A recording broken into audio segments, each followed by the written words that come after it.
নমস্কার বন্ধুরা, আমার নতুন একটি ব্লগে তোমাদের সবাইকে জানাই স্বাগত এবং অনেক অনেক ভালোবাসা জানিয়ে আজ ব্লগটি শুরু করছি। তোমরা সবাই কেমন আছো? আশা করছি তোমরা সবাই অনেক অনেক ভালো আছো।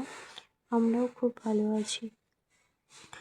দেখো, আজকে আমার মেয়ের ভ্যাকসিন আছে মাহির, তো ওকে রেডি করিয়ে দিচ্ছি। কি বলতো, এখন বুঝতেই পারছে না যে ও কোথায় যাচ্ছে। ও তো খুব আনন্দে আছে, বেড়াতে যাবে। ও মানে ঘুরতে খুব পছন্দ করে, তো ও সেটাই ভাবছে যে ঘুরতে যাব, বুঝতে পেরেছো। কিন্তু আজকে অনেক 3টে ভ্যাকসিন আছে ওর, তো দেখি ও কি হয় না হয়। তো চলো দেখো, আয়নার সামনে গিয়ে ও দেখছে। ও আমার সাথে, ওর বাবা আছে। মাহি, মাহি কোথায় যাবে তুমি? কোথায় যাবে? তুমি কোথায় যাবে মাম্মা? টাটা, টাটা, চলো। মাহি তো খুব খুশি, আমাকে টাটা দিচ্ছে। ও ভাবছে আমি বেড়া করতে যাচ্ছি। তো দেখো, এবার বাইকে যাব যেহেতু, তো ওই জন্য তোমাদের দাদাভাইকে দিলাম। আমি বলছি তুমি একটু নাও, আমি গেটে তালাটা লাগিয়ে নিই। তারপর গেটে তালাটা লাগিয়ে নিয়ে ওকে নিয়ে গেছিলাম। তারপর আমি কোনো কিছুই মানে ভিডিও করতে পারিনি, কারণ ওখানে যাওয়ার পর প্রচুর ভিড় ছিল, অনেকটা টাইম লেগে গেছিলো অবশ্য। তো কী বলো তো, ফার্স্ট টাইম যখন ভ্যাকসিনটা দিল তখন মানে কান্না করছিল না, কিন্তু মানে ফোপাচ্ছিল আর কি, ঠোঁট ফোলাচ্ছিল। তারপরে যখন দ্বিতীয়বার যে ভ্যাকসিন মানে ইঞ্জেকশনটা দিল তখন খুব কান্না করেছিল। তৃতীয়বারও খুব কান্না করেছিল, প্রচুর কান্না করছিল, যেহেতু 3টে ছিল। মানে কি বলবো, খুব কষ্টও লাগছিল। কষ্ট লাগলেও কিছু করার নেই, দিতে তো হবে, তাই না?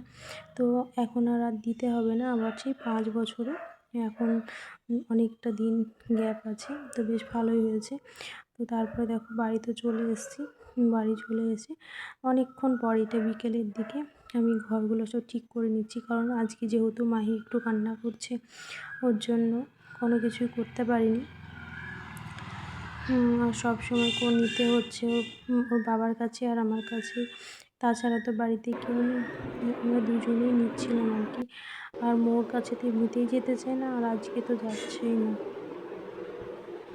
তো তারপর দেখো ঘরগুলো একটু ঠিকঠাক করে গুছিয়ে পরিষ্কার করে নিলাম। আর এই মাঝের ঘরটা না উপর দিয়ে কী বলো তো, এইগুলো সব সরিয়ে একটু ঝেড়ে আবার পেতে নেব।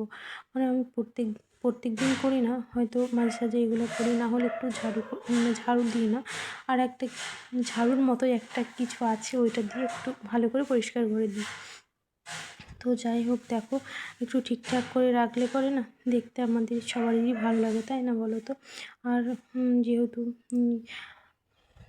মাহি ঘুমিয়েছে, ওই ফাঁকে এসে আমি এইগুলো করে নিচ্ছি। না হলে আজকে খুব কান্নাকাটি করছিল, ভালো লাগছে না জানো তো একদমই। বাচ্চা মানুষ কান্না করলে খুব কষ্ট লাগে, আর কিছু খাচ্ছেও না, কারণ বলেই দিয়েছিল জ্বর আসবে। কিন্তু হ্যাঁ, জ্বরটাও এসেছিলো আর কি। জ্বর আসার কিন্তু মানে সারা রাত্রের মধ্যে জ্বর ছিল। ওষুধও খাইয়ে দিয়েছিলাম, ওষুধও ঘরে আনাই থাকে, যেহেতু তোমাদের দাদাভাই কখন থাকবে না, ওই জন্য সব কিছু ওষুধ ঘরে নিয়ে এসে রাখা থাকে। তারপর দেখো এই ঘরটা ঠিকঠাক করে গুছিয়ে একটু ঝেড়ে ঝুড়ে মানে পেতে নেব আর কি। সব কিছু সুন্দরভাবে গুছিয়ে রাখলে না দেখতে সত্যিই খুব ভালো লাগে। আজ মানে কি বলো তো, হয়তো সবসময় ঠিকঠাক টাইমে হয় না, কিন্তু লেট হলেও এগুলো করে রাখি আমি। যেমন মানে খুব যে ঘর নোংরা থাকে আমার সেই রকম না, নোংরা ঘর আমার একদমই পছন্দ হয় না, আমার কেন কারোরই হয় না। তারপর দেখো এই পর্দা এটা টেনে দিলাম। তারপরে আমি যে বাকি যে ঘরটা আছে ওই ঘরটাতে কাপড় জামাগুলো গুছিয়ে নেব। দেখো এই ঘরটাতে গুছিয়ে নেব, কারণ আলনাটা আসার পর থেকে এই আলনাতে কোনো কিছু এখনও রাখা হয়নি, তো আজকে ফার্স্ট টাইম রাখছি। গুছিয়ে গাছিয়ে রাখি, আবার কি অনেক দিন হয়ে গেল এসেছি। এবার তোমাদের দাদাভাই চলে গেলে যে আমি কী করব সেটাই ভাবছি। কোনো মানে একা একা মাও আসতে পারবে না, তো একা একা থাকতে হবে। এখন দেখি কি করা যায়। দেখো তারপরে তো এইগুলো গুছিয়ে নিচ্ছি। জামা কাপড়গুলো গুছিয়ে নিয়ে তারপরে বাকি যেসব কাজগুলো আছে করে নেব। আর আজকে না কী বলো তো, একটুও ভালো লাগছে না। সারাটা দিন না মাহি খুব কান্না করছে। যেহেতু ওর মানে 3টে ইঞ্জেকশান আছে, ইঞ্জেকশান বুঝতেই তো পারো কতটা কষ্ট হয়। বাচ্চা যদি কান্না করে কিছু কি ভালো লাগে? একদমই কিছুই ভালো লাগে না। আর তবুও তো ওরা বলে দিয়েছিল যে জ্বর আসবে, ব্যথা হবে। সেটা তো বুঝতেই পারছি। খুব কষ্ট পাবে আজকে সারাদিন রাতটা। যাই হোক, কষ্ট পেলেও কিছু করার তো নেই, কী করবো বলো? আর আজকে কোনো কিছু খেলনা নিয়েও খেলছে না, মানে ও নামতেই পারছে না। ওর পায়ে এতটাই ব্যথা হয়েছে, ওকে নামিয়ে দিচ্ছি কিন্তু ও হাঁটতেই পারছে না। যেখানে নামিয়ে দিচ্ছি ওখানে দাঁড়িয়ে দাঁড়িয়েই কান্না করছে। ও এতটা পায়ে ব্যথা হয়েছে আর কি। দেখে খুব কষ্ট লাগছে কিন্তু কী করবো বলো? তবুও সবসময় কোলে নিচ্ছি। কোলে নিয়ে যে হাতে করে ধরছি না, সেখানেই ব্যথা ওর। একটু চাপ লাগলেই কান্না করছে।